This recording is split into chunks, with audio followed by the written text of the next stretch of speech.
Awesome.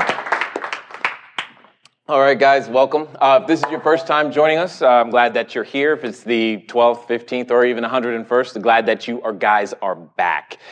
Today, as you can tell, we are quote unquote on location. I'm not in the studio.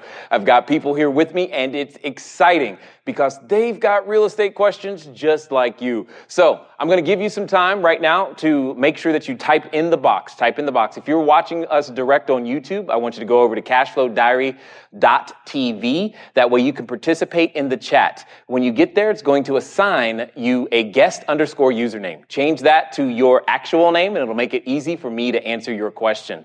Okay? And just hang out. Ask a question. It's not going to hurt, but I promise you this. I am never politically correct, but I'm always direct so that you have the ability to go out there, take action, become a bigger, better, badder investor soon. That's my goal with you today. Now, for those of you who have never seen me, you're like, who is this Jay guy? Let me give you a quick synopsis of the story. A few short years ago, my wife and I, I was a financial planner. That's what I did, paper assets mostly. And what happened was my wife, when she is sick, she has a condition known as hyperemesis. What that simply means is that she can't eat or drink. So that became a very stressful situation. She almost died a few times while pregnant, and I was scared. I didn't know really what to do. So I started selling our personal possessions on eBay because I thought that was going to be the way to at least make ends meet. But that was a lot of work, a lot of shipping. I know way too much about eBay, but it worked for a time. Then one day, to blow off steam, I went to go play volleyball. I jumped very high, landed on the guy's head, and punctured my lung. I was born with asthma. I got pleurisy from puncturing my lung. I had a hole in my lung, and I could not walk and talk simultaneously without fainting. So that created a situation in which we had literally nothing coming in but disability, which is the same as having nothing coming in, everything going out. We started squatting in bank-owned property, technically homeless, as some would say. That happened on February 13th, 2008. And, that was my Valentine's gift that year. Anyway, the point is that around that time, a friend said, hey, I got a solution for you. And I know we all got friends with solutions. But this one turned out to be true. He said, you should become a real estate investor. And I looked at him sideways because at that time we had a credit score of 398. We couldn't put $75 together. And I'm like, you want me to provide housing? I don't have a place to stay. This is weird. But okay, I've got nothing to lose kind of here. So let's figure this thing out. 4 months after that, we got our first transaction done. It's a buy and hold transaction that we still have today over in San Bernardino, California. At the end of the first 6 months, we did approximately another 24 transactions. 2009, we did about 70 to 90 transactions. 2010, we just kept doing more and more and more. Today, we have a little over 350 units across multiple states in the U.S., one commercial building, 18,000 square feet, negotiating on a second. We are also building a resort internationally. I also have one cell phone tower. With all that being said, I welcome any question you've got. So for those of you who are already part of the Cashflow Diary community, you've already sent in your questions. We do have some deals to review, and I'm looking forward to talking to them. For those of you who don't know, I don't look at the deals live or ahead of time. I look at everything live. I look at the questions live. So I haven't prepared some pat answer. All mistakes are left in. There is no editing. This is just how it is done. And for those of you in the room, I invite your questions too. There's 2 microphones. You may either have to turn them on or hit the mute button to unmute yourself. Hey, how you doing? And I happen to, so for those of you out there at Cashflow Diary Land, we're over in Phoenix right now. And there's some of you who are normally watching in Phoenix that are actually here today. So it's kind of cool to meet you in that same way. But for you guys here in the room, feel free to pick up a mic and ask any question. There's nothing that's off limits. I'll do my best to answer them, but you got the same caveat. I'm never going to be politically correct. I'll be absolutely direct on exactly what I think you should do in order to get your transaction done. So let's look at what we've got today. So, that's right. We have a podcast for those of you joining us for the first time, cashflowdiarypodcast.com. Every Monday, new episodes at 8. We've interviewed a number of successful and entrepreneurs. We've been doing this for a little while now, and it's exciting. John Assaraf is actually there for those of you who may know. And there are a number, what's his name? Billy Blanks Jr., Shark Tank. That episode is also live. There are a number of episodes. They come out all the time. And even, yes, Jermaine Griggs has been a guest on the Cashflow Diary podcast. So go check that one out. That one actually began to tweak my head, and that's kind of how I ended up here. It's because I was talking to him. It's awesome. And then congratulations. We have Mark, Nick, and Pat. You guys have increased your cash flow with Cashflow Diary. You've been able to purchase some of our buy and hold properties. Congratulations on getting that done, making those decisions and moving forward. I'm very excited for you guys. And for those of you who want to find out more about what I mean when you say you can increase your cash flow with Cashflow Diary, go over to begininvestingnow.com. All right, let's see. John's got a question. Yes. Okay, I have a caveat here. One of my private coaching clients had a question that was so stinking good that I had to have it here because I knew you guys needed to know. So here was the situation. He had someone, first of all, speak Spanish. He is not a native Spanish speaking. Is John, are you here? Yes, awesome. Yay. Okay. So she came up with the price of $95,000. John, you're going to need to grab the mic. You're going to be broadcast now. You didn't know it. She came up with the price of $95,000. So this was in Phoenix, yes? Yeah, so somewhere near here. Just turn it on. It'll go green. So it's a triplex in Phoenix. It was $95,000. The major issue was, other than language, was why the person wanted too much money. And what was really, really cool here, so let's look at this. She doesn't use realtors. She had the property 8 months. She bought it at auction. Wouldn't say how many others have bid on the property. She's considering holding and fixing it up. And this is where the deal begins, by the way. You're always looking for the problem. Okay, many people say to me, Jay, how come I can't find property? It's because you're looking for the wrong thing. You're looking for problems, not properties. So she was upset by all the questions because I teach a question-based system in order to get your deals answered. So here are the 3 questions really fast. With these 3 questions, I can pretty much sell just about any service, but since we're talking about real estate, here's how it goes. It's always going to start with first, have you ever considered? Have you ever considered? And I don't care what it is that you're offering, just start the question with that. Hey, have you ever considered getting involved in real estate investing? That is the question that you want to ask. And you want to ask it verbatim. This way, changing the words will get you different answers. Whether they say yes or no is irrelevant. What is relevant is that you ask the next question.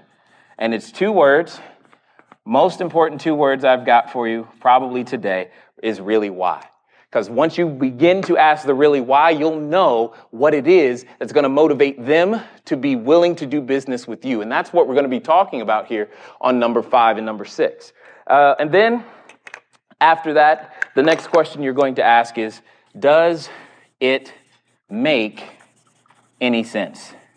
And you're always going to ask a does it make any sense question. And you want to give them the power to say no. Because the one thing, believe it or not, human beings love to say yes, but they don't want to feel like they're forced into saying yes. So ask a question that says, does it make any sense? Have you ever considered getting involved in real estate? No, really? Why? Well, I don't like tenants. Oh, really? Okay, so I'm just curious. If you could be involved in real estate, do you think it makes any sense to be involved without having to worry about tenants? Oh yeah, I do that. Really? Good. I have a way to help you. See, it's a very simple way to do that. And this is exactly what I've been teaching John. And is Joanne here? Yes. I've never met you. This is cool. So this is what I've been teaching them for a number of months, and they've been going through the process. Here's the point. When you go through and I teach you to ask these questions, because after you ask really why, do you just go straight into the sales pitch? What do you do? Come on, make me look good here. After the really why, after they answer you talking to them really why, do you say, okay, cool, here's what I can do for you? Is that the correct response? No. No, good answer. Okay, we're going to ask more questions, and this is what he did in terms of asking the questions. At the end of the day, here's the deal. How do you pay more than a property is worth and still make it a deal? That's what this came down to. Property's not worth 95. Has she moved off 95 yet? No, not yet. No. Any updates since last week? I mean, I don't know, or Thursday when we talked? Not yet. Not yet. You're holding out hope. Okay, we'll see. Okay, so how do you pay more than a property is worth and still make it a deal? Okay, so here's what we're going to do. Watch. Oh, wrong screen. 1, 2, boom, there it is. So here's what we're going to do. Remember that when it comes down to it, you've got two things. You can either get the price versus terms. This is not new information, but the question is what terms? Because what if I was willing to pay $1 million? Now, John, you go to her with a $1 million offer. What does she hear? She hears $1 million. And That's she's all excited. she heard. She heard $1 million. She also heard I'm going on vacation. I can buy a car. And I heard a whole bunch of other things. That's what she heard. Okay, cool. Well, and she goes, yeah, that sounds great. Well, here's how it works. I'm going to pay you $1 a month. $1 per month for 1 million months. Right? Now, you laugh, but here's the point. Could you do that? Could you pay $1 a month for 1 million months? Even if you were not here, are you planning on living 1 million months? I mean, you might plan on it, but some other people, some other things have a say in that, right? So here's what's important. The terms. Don't get stuck on that price. She's stuck on the price. So do you remember what we came up with? Because I really don't remember what we came up with as the term to offer her at all. Yes. What was we it? would go ahead and offer to pay her the 95. Yeah. Over a course of however many months. I think 300. Oh, that's right. I said it was $95,000. She wanted $35,000 down. Yes. And I said, we'll pay you, no problem, $95,000, $35,000 down, and I'll pay you, was it $500 a month until paid? Or $250. $250 a month until paid. Which was 247 months. Got it. So, guys, I want you to pay. That was one option. The other option was to stretch it all the way out. Absolutely. Thank you. Newt, glad you're here. All right. So the other thing you're always going to do is you're going to give your seller, your buyer, whomever, I don't care who they are, you're going to give them 3 options, okay? The first option is typically going to be all cash. And it's going to be absolutely low, and it's going to be absolutely insulting, period. And if it's not, and if you're not embarrassed, if you're not going, there's no way they're going to accept this, then it's too high, okay? So go lower. So it's going to be all cash. The third one is going to be, the third one is going to be kinda okay. It's like they might choose it, but they probably not gonna, okay? But if they did, you don't care.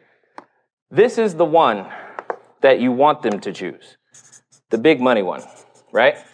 And you're gonna put that one in the middle. So every LOI, so if you've ever gotten our wholesaling course, in fact, there's a webinar. If you click the link just below the video, there's a webinar that'll probably be starting in a few minutes after we're done here. Or if not, you can schedule for a future date where I'm teaching how to put inside of our full wholesaling course, we have what I call our quick offer kit that allows you to be able to put this together really, really quickly. So you have an all cash offer, you have the one that you really want them to take, and then you have the kind of okay. The one that you really want them to take is a mixture of the two. So that way, if you don't have the cash, at least you've made a cash offer. And this one is going to be probably no cash and nothing but terms. And this one's going to be some cash and terms. So for example, in this offer, what we did is that option 1, do you remember how much it was? The cash? It was an all cash offer for $35,000. I just don't remember. Okay, 33,250 or something like that. Okay, so it was $33,250, and you say, how did you come up with that number? We didn't. She did.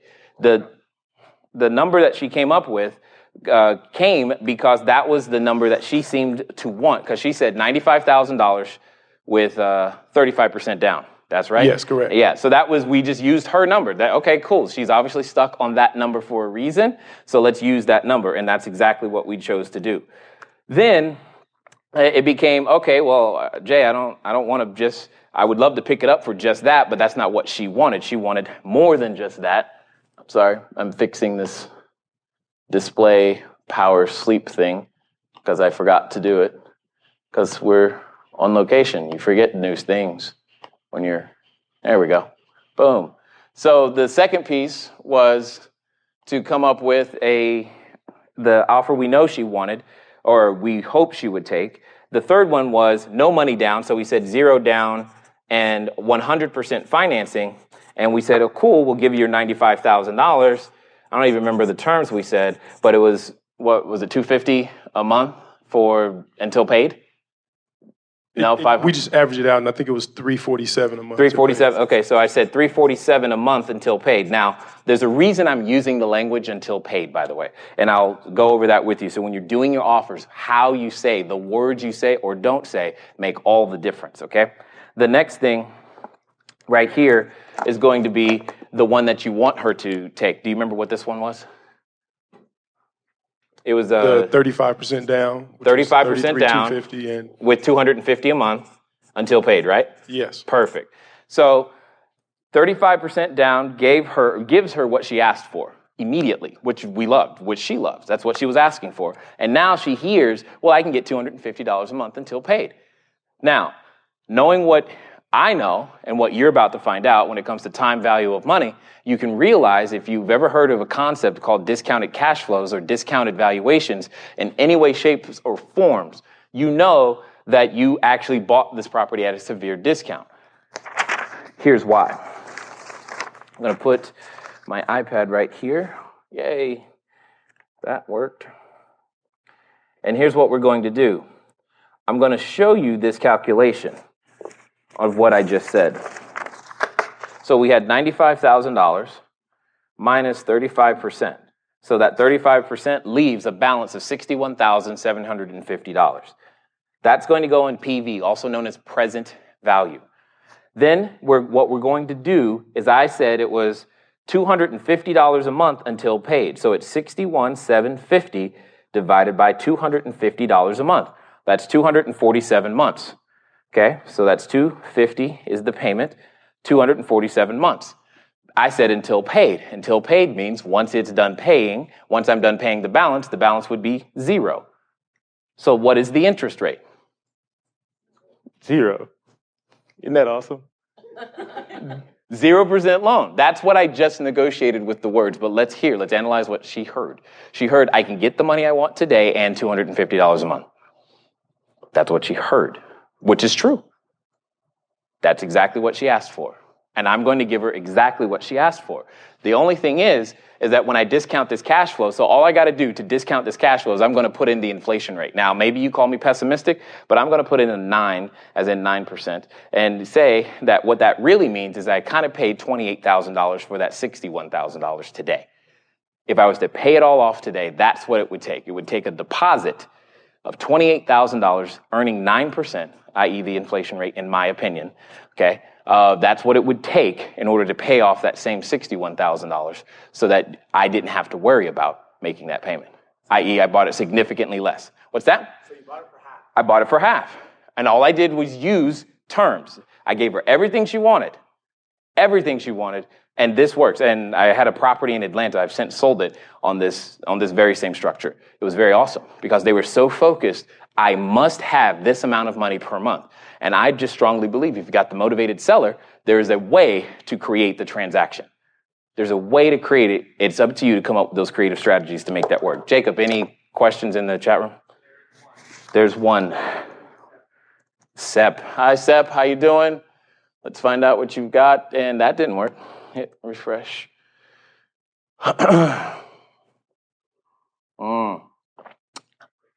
I don't know.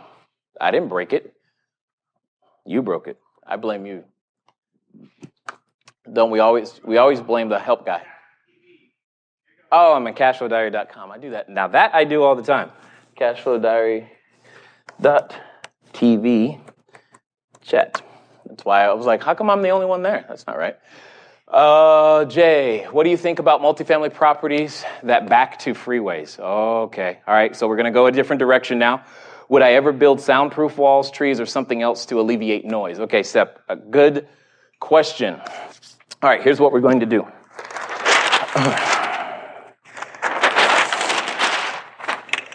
So here's how I'm going to answer that, Seth. Remember, it's 1, 2, 3 again. 1, 2. We've got 3 different types of customers, right? And here's the answer to the question. The answer to the question is, whom do you want to serve? I don't know with just this information. Because here's the point. As you guys already know, I look at real estate and there's 3 types of general customers out there, right? There's the Walmart customer, there's the Target customer, and then there's the Nordstrom customer, right?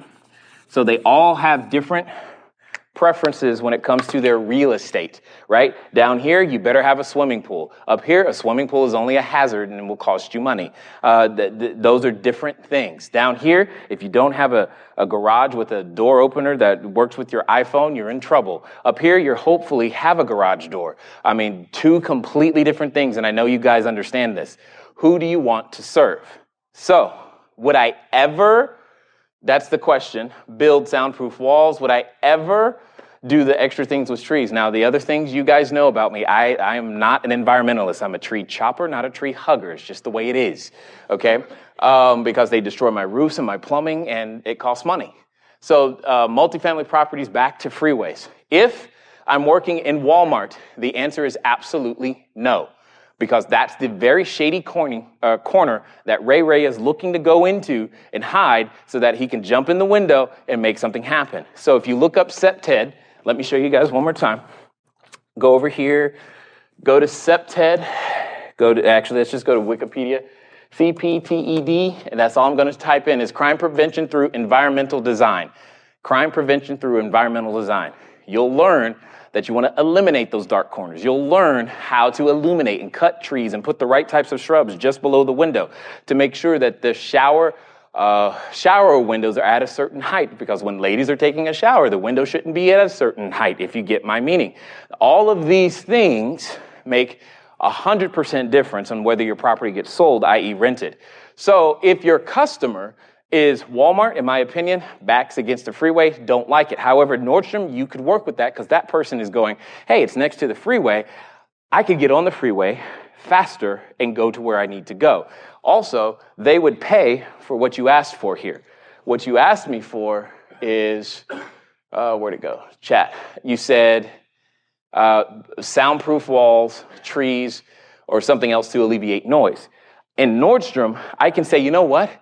You could have one of our standard apartments or one of the upgraded units that's been noise-proofed for an additional monthly fee.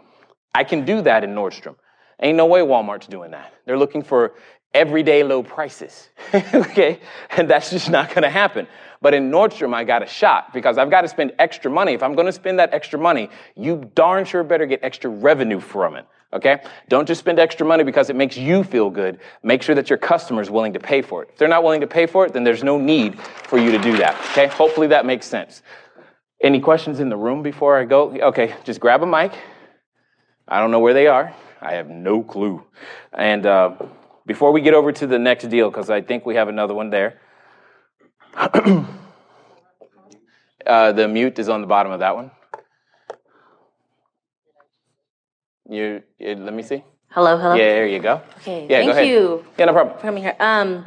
You know, my husband and I have been really talking about building our investment portfolio. No problem. And we're really super green on the real estate end. Mm-hmm. We're looking at wanting to get into the units, apartments, or duplexes, triplexes, but is it better for me to go and get a real estate agent, or should I become the real estate agent so I know a little bit more on that aspect? Okay, so this is the agent or do-it-yourself question.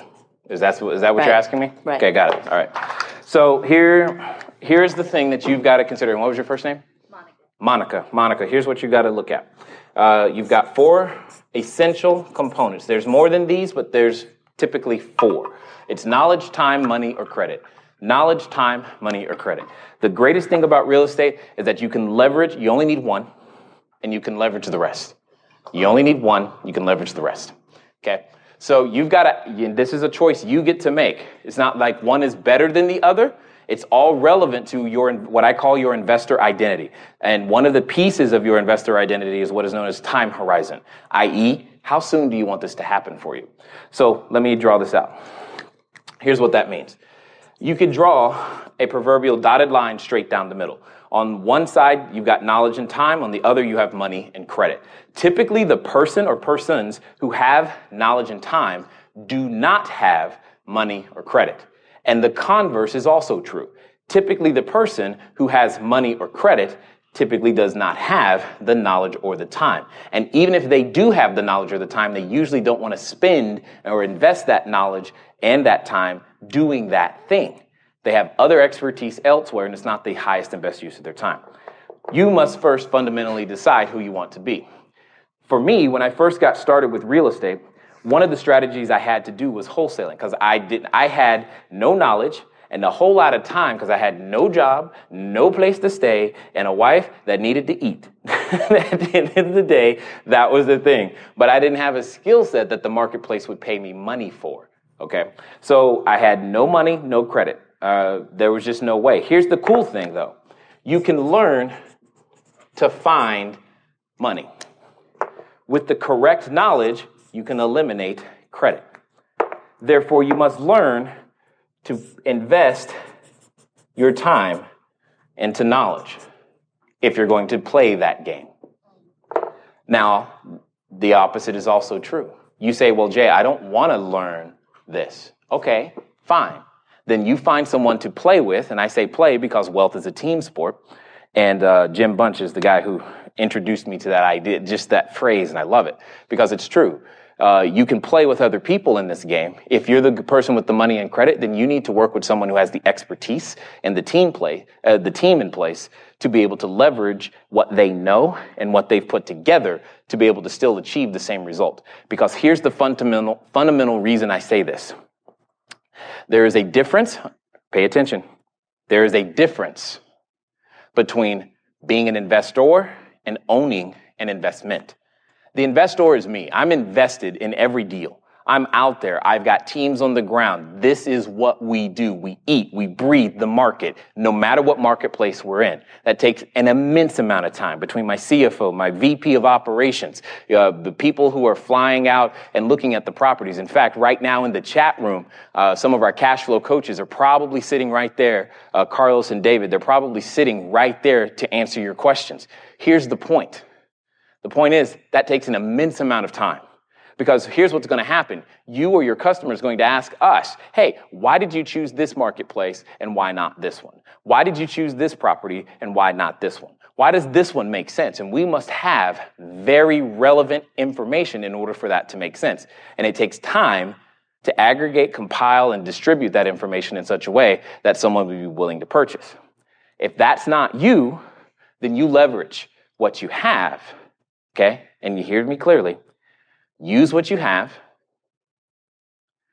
to get what you need so you can have what you want. Okay? That's what it comes down to.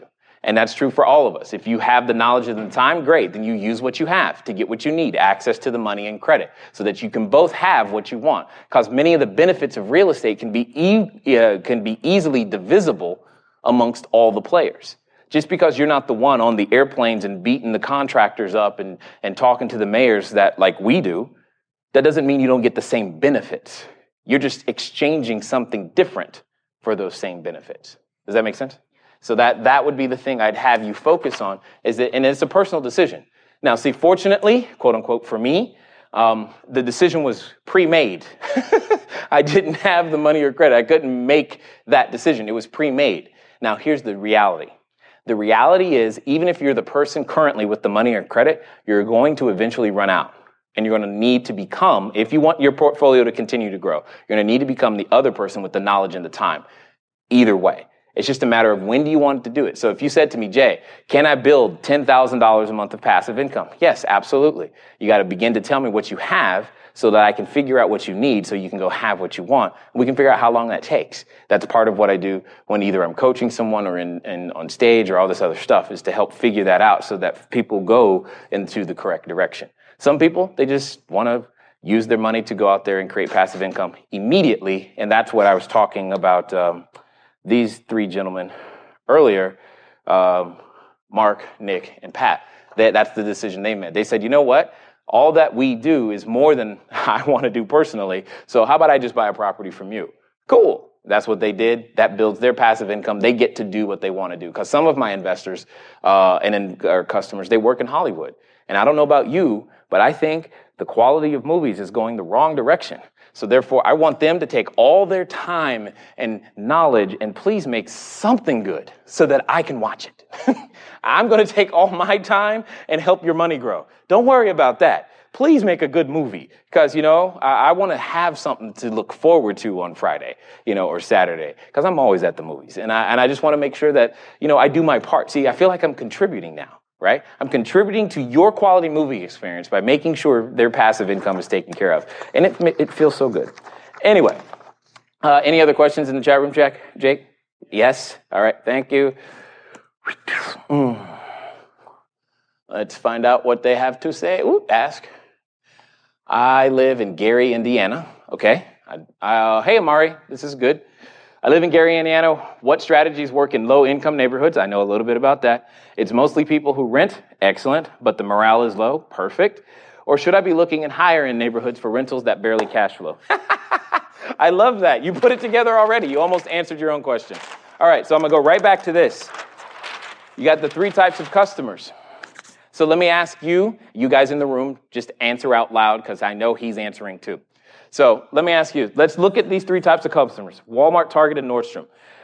Does Walmart, Target, and Nordstrom sell anything in common? Yes or yes? Yeah, let's just say it's shirts. They all sell shirts. Now, I didn't just say go buy your shirts from Walmart, nor did I say go to Nordstrom and buy your shirts. Although Nordies and I have developed a really good relationship. That much I do know. Here's what I will say. When Walmart sells a shirt, do they make money? When Target sells a shirt, do they make money? When Nordstrom sells a shirt, do they make money? Yes. The answer is yes all the way around, Amari. It's not about the money. Please remove that from the equation. The question comes back to who do you want to serve and whom are you best equipped to serve? More importantly, who is your team best equipped to serve? Let me show you what I mean. All right. It is 1, 2, boom. The first decisions, and they need to go in this order. It's I, M, T, and D. You've got to decide individually. Got it. Woo-hoo. Excellent. You got to decide individually whom do you want to serve. I could totally never shop at Walmart, but own one all day long, and it wouldn't bother me a bit. Because that'd be a choice I'd made. I could totally own an Asian food restaurant knowing that I can't stand Asian food. That's me. But I have no problem with that. So long as I know how to serve the customer, and you can do the same thing. So you must first to make that decision. Then you're going to look at the marketplace you're playing in. Not every marketplace is suited to a particular customer. Let me give you an example of what I mean. If I said to you, think about this, Amari, Seattle, Washington. When I say Seattle, Washington, do you think blue-collar job? The answer is no. You typically are going to think probably tech or white-collar in general. So if you knew that you wanted to serve someone who was blue-collar, you probably don't think Seattle, okay? So there are some marketplaces that just aren't conducive to that. If I said Silicon Valley, same thing. You're not looking for that lower end customer. You got a whole bunch of issues there too, but that's a whole nother story. But the marketplace also has to match. The next thing is your team. Here's the thing. When you're working in Walmart, you can't hire a Nordstrom contractor. When you're working in Walmart, if you hire a Nordstrom contractor, suddenly in the middle of MLK Boulevard, because Walmart is always in Martin Luther King Boulevard is always where Walmart is. Here's the deal. You don't put granite there. That's not where you put travertine. You don't have the trace ceilings. You just don't do it. That's not what you do. And if your contractor can only think and see and feel and knows how to serve that customer, you're going to spend too much money on your rehab. That's how it shows up when you're fixing and flipping. Inside of your buy and holds, your operating expense is too high and you don't cash flow like you were expecting. So Walmart cash flows, whereas Nordstrom tends to make money on the appreciation and the equity. Target's kind of a mix of both, and that's how you can play the game. So give you some quick examples. If you're saying Gary, Indiana is Walmart territory, well, there are strategies and team members that you're going to have to work with. For example, we work in Memphis, Tennessee. We also work in Danville, Illinois. That's our Walmart territory. So that's tend to be where we work. But we know how to generate the cash flow in those areas because we have great relationships with people like code enforcement and property management and the political officials. And if we need to, we do have a relationship with the police department, and not just the department, but the precinct, and not just the precinct, but the head of the chief of police in that particular area. Because sometimes it takes all of that to create clean, safe, affordable housing. I don't care which customer you're serving, your job is to create clean, safe, affordable housing. And you're going to do that with your team if your team is best equipped to serve that person. So having grown up in Walmart neighborhoods, that's why I started, and it make the most sense for me to serve the Walmart customer. I understand them. Now, that doesn't mean that you have to stay there. Where you start isn't necessarily where you stay. So keep that in mind. You know, you heard me say at the opening that we're working on a resort internationally. I promise you, that's not Walmart territory, all right?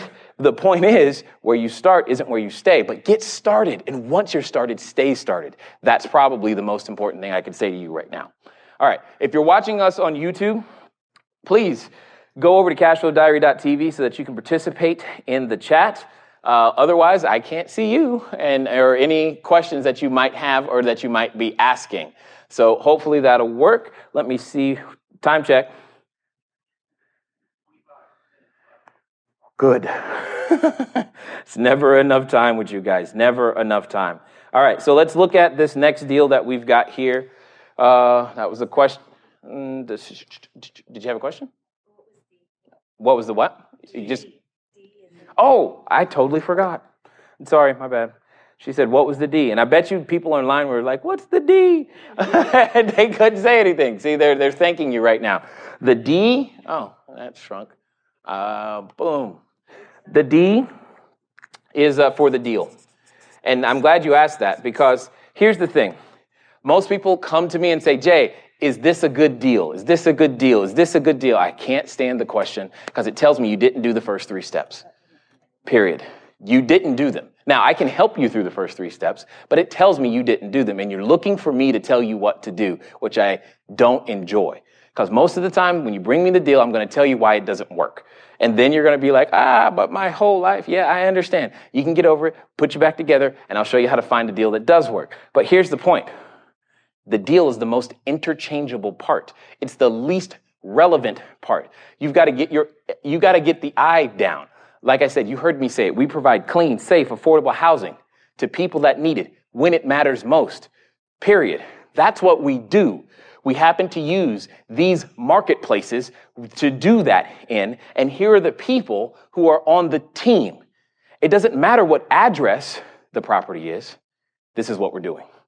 And when you get your business model down to that refined type of a statement, it's very clear, not only to you and your team, but to your investors who are writing you the checks, what it is that their money is going to do. Their money is going to provide clean, safe, affordable housing to people that need it when it matters most. Here are the marketplaces that we do it in. And this is the team. The address doesn't matter, because because here's the thing. I just happen to believe that there's no such thing as a bad property. There's no such thing as a problem property. There's a ton of problem owners, but not problem property. And that's what it comes down to, is that when you have these first 3 correct, the deal, we can just switch those out all day long when you've got the system in place. The rest of it is kind of irrelevant. So thank you for stopping me so that I could go back and catch that. Now, where did the keynote go? There it is. Okay, Jackson. Good stuff, Jackson. Give him a round of applause, everybody, because he just started our wholesaling program, and he's already got a deal. I love it. Sending it in. See, Jackson, single-family house for $193,000, 5.3, 1578. Income is $2,750. Debt service on a 30-year fixed with 27% down, $685. Okay. I'm looking for a pass on positive cash flow using the checks and balances formula. No problem. All right, so here's what we're going to do. We're just going to do the formula real fast. I'll leave that up there and use this side. Because, well, first of all, Jackson, let me tell you, I don't know who the target market is, but you're already playing, I'm guessing, in target, but you've got a problem. You've got 2 small bedrooms. You've got to have 2 small bedrooms already, or something's not built to code, because you've got 1,578 square feet for 5 bedrooms. That just says to me it's too small. And no spouse, no wife I know is going to be happy with a small bedroom. So just know that. I haven't walked the property. I haven't said anything. I'm just thinking about your customer again, okay? This price point, I'm guessing, is in the target range because of where it looks at, and a small bedroom is a no-go. This would be the upgrade house. This is not the first person. This is not your, our first-time house. The price point could be in the first-time house category, but if they're advertising it as a 5-bedroom, you've got one of 2 issues already. It's either really, really tiny bedrooms that are built to code, or you've got really, really tiny bedrooms that aren't built to code, and you've got something else added on, because I'm looking at this right here as that something else. I'm not really sure what that is, but I would find out. So let's keep going. Let's run the checks and balances. Where's my marker? Here it is. All right, so the first thing I'm going to do, everybody, I'm going to take the purchase price times 1.5%, which is the same as saying I'm calculating an 18% hurdle rate. That's what I'm doing. So meaning I want whatever I pay for the property. Where's my calculator? Here it is. Whatever I pay for the property, I want that number per month. So if it's 193,000, so we've got 193,000 times 1.5%, and that's going to give us a number. So this is going to be the first pass or fail. 193 times 1.5% equals 2895. I'm guessing this is a big old fat fail, meaning the building needs to generate $2,895 per month in income. That's $2,750. Now, under normal circumstances, I'd say move on. But I'm going to tell you, Jackson, to dig further, because I'm guessing, and I don't know, now you're going to have to play the value add play. You got to ask your customer, hey, what else would they pay for? Could you add a laundry service? Could you add dry cleaning pickup? Could you add, yes, and it's got trees. Here's the play right here. Here's what you're going to do. You're going to advertise this house as specifically pet friendly. You are looking for the pet owner, the pet owner. You're going to advertise the outside, the trees, the extra space, and you're going to charge Fido an additional $50 a month to stay there. That's what you're going to do. And therefore, you have a shot at being able to get this $2,750 over to $2,895. And you're going to have to sit down and think about your marketplace. Interview target investors. Ask them, have you ever considered getting involved in real estate investing? When they say yes, find out really why. And when they answer that question, you're going to ask them, tell me about the last 5 deals you did and why you did them. When you do that, they're going to give you all the information you need to know to figure out what additional services you can add to this property to be able to make it cash flow the way that you're looking for. So that's check number 1. The second thing is, I don't like 27% down. I think if you're trying to finance this traditionally, I think that's the wrong route already, because you're putting too much money down. You know me, I don't like that. Unless you're playing the money and credit game and that's just your goal. You just want to put money down and go forward. I just don't like that. However, you do need to solve that entry point problem. Although $685 a month, that could work out quite well for you, especially if you can get the rent to $2,895. So I normally don't say this, but I'm going to say go ahead, go for it. But you've got to get that additional income. You've got to get that number to $2,895 in order to make sure you pass, so that when you pass it on to someone else as a wholesale deal, that they cash flow. All right, Jackson, now you did a condo. Boy, you must have been actually watching the videos. Look at that. Look at that. I love you. Good stuff, man. Let's see. Condo, 100,000, 2-1. No, stop. Don't need to go any further. I'm not even going to do the math. It's a 2-1 condo, period. I can't stand 2-1s. It's a personal bias. They're hard to rent. I don't like the customer that typically rents them, because it's either going to be 2 single people and they're going to eventually have an argument, and then someone's going to leave because they can't make the rent. or they're going to get married. And then they get married, and guess what they're looking for? A house. It's like, dude, it's too transient for me. I don't want to have to renew a lease with a new person every year or every 6 months or every what you're doing. This is an absolute no. The second no is a $235 HOA fee. Are you kidding me, dude? You can't write. That's no good. No bueno, not for you. Move next. Okay. Any questions here in the room? Yeah? No? Jacob? Okay, good. If you've got the mic, go for it. There you go. I just was curious. Maybe it's too early, but I want to know what the other checks and balance formulas are. Oh, got it. The other checks and balances formula. No problem. Sure. The first thing that we're always going to do, let me go back to that property then. That was, boom, this one. There we go. Perfect. So the first one that I'm going to run is this the purchase price. And now, okay, let me also clarify. When I say purchase price, I mean all-in cost. That's probably a more accurate statement. All-in cost. That means if my goal is to rehab the property, that in that number is my rehab cost. If my goal is to use private money or hard money or whatever my financing is going to be, my financing cost needs to be in there.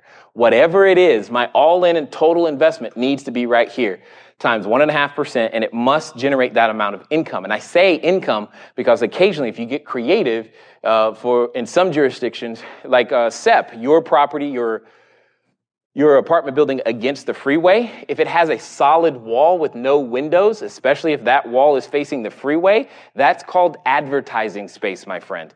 And that becomes additional income for you. So when I say total income, that's what I mean. You got to look at the extra plays. Adding a cell phone tower onto your property could be additional income. Laundry facilities, all these things can boost the income to get to this 1.5%, but you need to assess the probability, feasibility of making that happen. And if you can do that, then that's the point. So that's check number one. Check number two is this. I'm going to take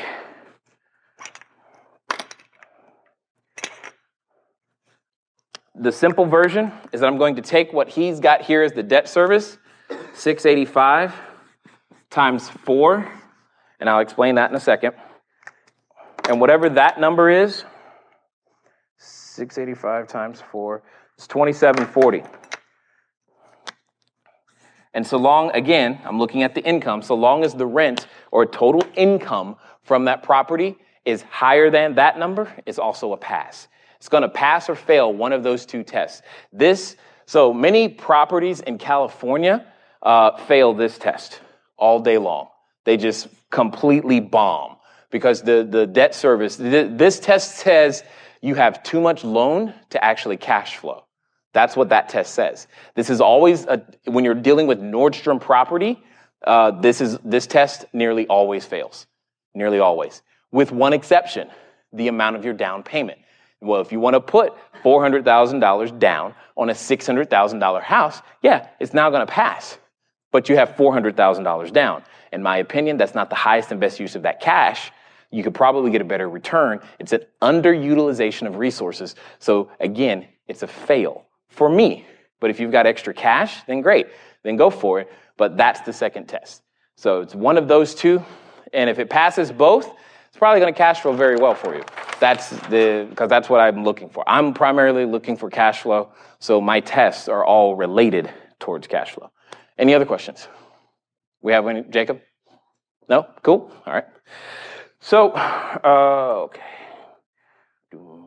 All right. 12 minutes? Got it. So some of you have also, I want to make sure that you remember these cool little things. Many of you have seen, you've heard me talk about to you the fact that, you know what, you're going to be the same today as you will be tomorrow or 5 years from now, except for two things, the books you read and the people you meet. You can see that today I'm meeting some really cool and awesome people, and that's exciting. So I've got two books for you. First, I just started reading this. I'm barely 10 pages in, and my mind is literally on fire. Go get it, period. I have no other explanation other than go get it. It's 80-20 Sales and Marketing, The Definitive Guide to Working Less and Making More by Perry Marshall. Go pick it up. You say, Jay, I don't have enough time in my day. Cool. Well, go pick it up. You'll find the time because this will begin to make that difference for you. Secondly, as many of you know, we're out of pre-orders, meaning we've shipped all that we've had so far.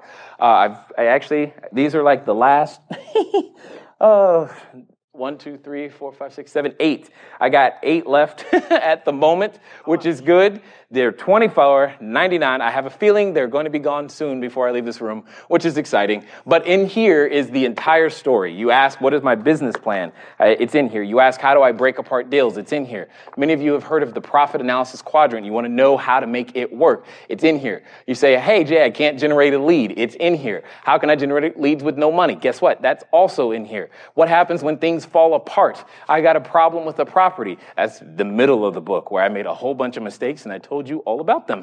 So all of those things are in here. Here's the point, guys. Just below this video, you should see a link for the book. Feel free to go purchase that. The ebook delivered immediately, $9.99. And the physical books we are about to ship. We've placed another order. We're waiting for more to come. We're almost there, guys. We're almost there with all the pre-orders and it'll all be filled. It's just going to be a little bit longer.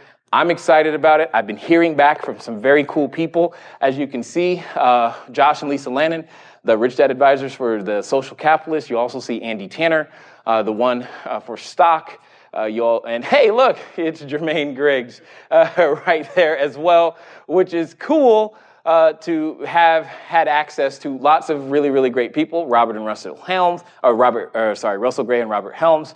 The real estate guys, you should check out their podcast as well as John Assaraf. Here's the point. Inside this book, remember, you always, in your business, give more in use value than you take in cash value. So ask yourself this question. What could finding one new lead today be worth? Is it worth $9.99? God, I hope so. What could getting one more transaction be worth? Is it worth the price of shipping for this book? Hey, I'll even sign it for you. But the question is, are you going to do it? Please don't buy the book if you're not going to use it. By that, I mean read it and do what it says. I believe you. I really believe you. My point is, I want you to make sure you go out there and use it. Don't join any of our courses if you're not going to use the information. Jackson has been doing this for maybe 2 weeks now. I'm not really sure. If he's in the chat room, feel free to tell him, Jackson. I don't know. But it's maybe 2 weeks, and he's already finding deals. That's what the webinar that has the link at the bottom is all about, how to go out there and find deals. It's the strategy that I used when I had a credit score of 398 and couldn't put $75 together. I had to find a way to find property, and I had to find a way to sell that property so that I could eat.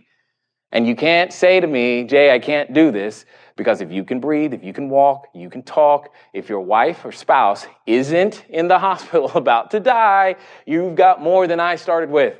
So make it happen. The other thing that I want to show you guys today is that right here, cashflowdiary.com/property. While yes, we've had 3 different people make the decision to increase their cash flow, I think we have, so you see the red ones. You can tell the site design is there. Give Jacob a round of applause. Yay, woohoo, go Jacob. Here's the cool thing. We got some new financing in place for you. And again, guys, you're the first ones that I've told this to. We've got new financing in place. What you see on the right as the minimum down payment, completely ignore that. Click the link, download the flyer, because you're going to be shocked. But we've managed to get down payments down as low as $10,000 to $12,000 and give you a double-digit return, cash on cash, total return in excess of 20% on some of the properties. Feel free that you go there and pick one of them. The green one. So nope, that one just sold. Jacob, we need to update that one, okay? So don't pick 1023 Grove, it sold. 27 Bismarck, I know it's still available. 428 Outen is also available. And all you're gonna do is click the flyer just like I did there. And on 23, why not? Oh, those are on my file. Those are on my computer. That's why you did that. You're so smart. Okay, so 428 Outen, that's why we have this one. The updated down payment on that one is $12,000 with a 28.76% return.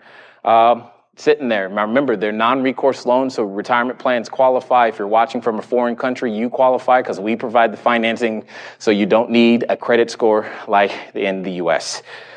Any more questions, Jacob? Excellent. Any questions in the room?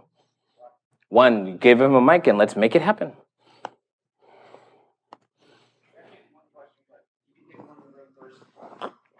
Will do. Are you charging sales tax on your rents? Sales tax on my, no. Sales tax on my rents, no.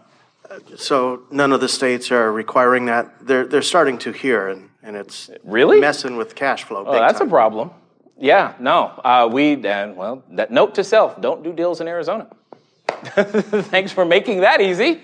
It's the sales and use tax. I guess that's where they're going under the use tax is what they're looking at. But no, there is no charge for sales tax. That would suck. It does. Again, you remind me of something, though. This is why, guys, okay, hear me clearly when I say this one more time. Here's what I find. The reason most people, when you're investing, the reason most people have heard the don't go outside of 20 miles outside of your house. The reason that's happening is because you don't have the team. You're missing the T in that situation.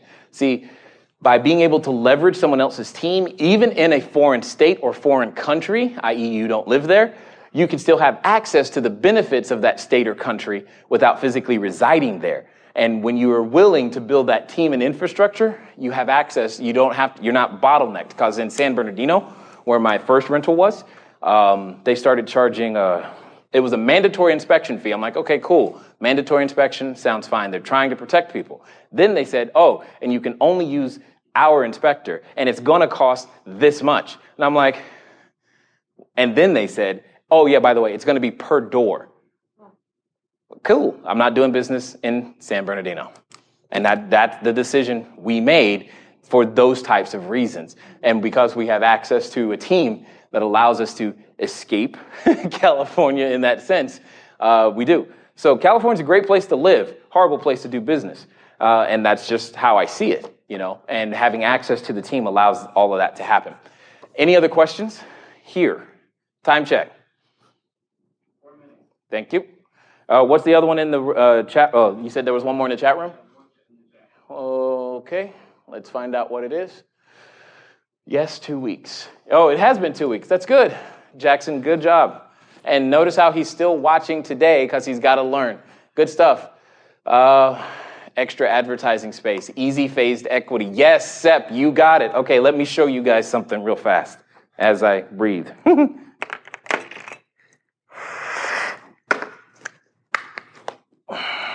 I said, we don't have time to go into the whole thing today, but this is the profit analysis quadrant. So step 9 inside the book, you say, how do I get partners? How do I raise capital? With this, what I'm about to draw, what's in the book, I've been able to raise well over $7.5 million in a very short period of time to go out there and do real estate deals. Here's the point. It breaks down into 4 quadrants, 1, 2, 3. And 4, boom. And in this quadrant, you've got appreciation. This quadrant is depreciation. This quadrant is amortization, and this quadrant is the almighty cash flow. All right? Now, here's the thing. You can split these up in many different ways. What Sep is talking about in the chat room is phased depreciation. There are 5 types. Most people don't know what I'm about to tell you right now. Here's the thing I'm excited for you by. 2, 3, 4, 5. There are 5 types of appreciation. Most people know only about one of them. So you've got found, you got forced, you've got phased, and then you've got passive, and you've got inflated. Now, passive and inflated are in red because you and I don't have control over them. Let me explain those 2 first. Inflated simply means Janet Yellen decided to print more money, and therefore more money's in the system chasing the same number of assets. It doesn't mean that the asset value increased. It means as measured in dollars, people are willing to have more money, therefore they'll spend more money on it. The second one is passive. It's all about emotion. Hey, there's flowers in the front now. I'll pay an extra 10 grand for that. Okay. But someone else will say, hey, there's flowers, but I don't like those flowers, so I'll only pay an extra $3,000 for that. It's totally emotional. You and I can't control them, so we don't base our deals on those at all. We ignore them. But passive is the one that the general populace typically focuses on. It's the one that's on CNN, constant negative news. Keep that in mind. So the other ones are found, forced, and phased.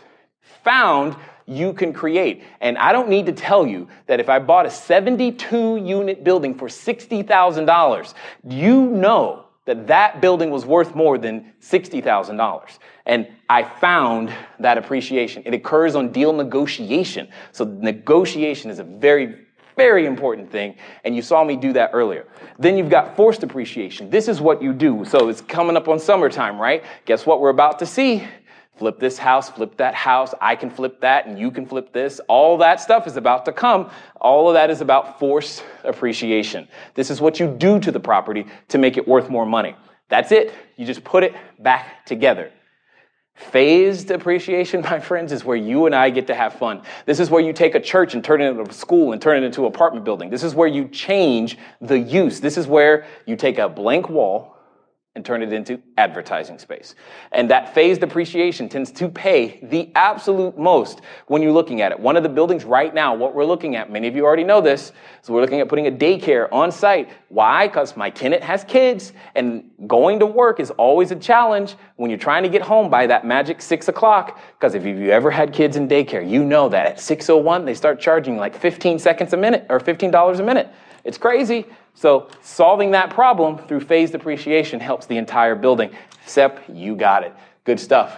Jay, when looking at income property, how do you determine if the seller is telling you the truth on the numbers as far as income and expenses? Should I ask for their QuickBooks?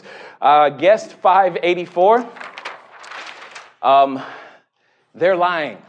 They're always lying. Just assume they're lying, and therefore you'll be fine. And yes, you ask for their QuickBooks. You ask for their mother's QuickBooks if you think you need them. I don't really care. Ask for everything. I was just in Sacramento, and this question came up too. And they were like, well, Jay, what are some of the due diligence items? And what I did is I pulled up the due diligence. I'm trying to see if I can find the Excel sheet. That's, due diligence checklist. Here it is. Watch. So this is a live document. This is the real deal. This is what I use when we're doing due diligence. And I'm just going to read from, when I ask for stuff, I ask for everything. So let me give you an example of what I mean by everything that you probably haven't thought about. So first of all, I want you to look at this document. I want you to see that it has sections, and under each section, as it changes a color, there's more documents to ask for. And that's what's really cool. But what's even better is that we ask for all of them. So here's the operational documents. This is just the operational document. So I'm asking for the operational budget and statements for the last 2 years and current year. What does that mean? Copies of all leases and for all current tenants, aged receivables, current rent roll, including lease rate, deposit held, square footage, start date, termination date, tenant delinquency, copies of all correspondence related to the property for the past 12 months. If the property got a letter, even junk mail, I want to see it. Leasing plan, marketing items, you get the point? Ask for everything, okay? At least ask. They may not have it, but ask. So that later, when you need to negotiate terms, you can say, hey, here's what I need. You knew that I needed this information, but however, since I was unable to get it, how about you and I sharing the liability of me not having this and me taking this unknown risk by you carrying a little financing? Here's what that might look like. All of that, I'm not trying to I just love seller financing, It's fun for me, all right? My point is you need this information to properly operate the building anyway. Ask for it up front, okay? Oh, let's see. Is that it? Is that it for today? Okay, excellent. Guys, I'm glad that you have been here, hopefully. If you haven't already, go to cashflowdiarypodcast.com. Listen to us. If what you like today There's a year's worth, hours upon hours more of information sitting right there for you of very similar stuff so that you have the ability to get your deals reviewed. And feel free. We'll be here again next Tuesday, 4 p.m. Pacific time, to help you with that process. Some of you, you're like, you know what? I am ready to take action now, Jay. I would love to get a copy of your book. I hope that's what you're saying. Click the link below. $9.99 for the ebook, $24.99 for the book, physical book. But if you buy both together, I give you a $5 discount, and I signed it for you, and it'll come to you as soon as more pre-orders get here. With that being said, I'm excited. I'm glad that you're here. Keep going, keep going, keep going. Just once you start, stay started. And I look forward to talking to you all of you guys again soon. Until next time.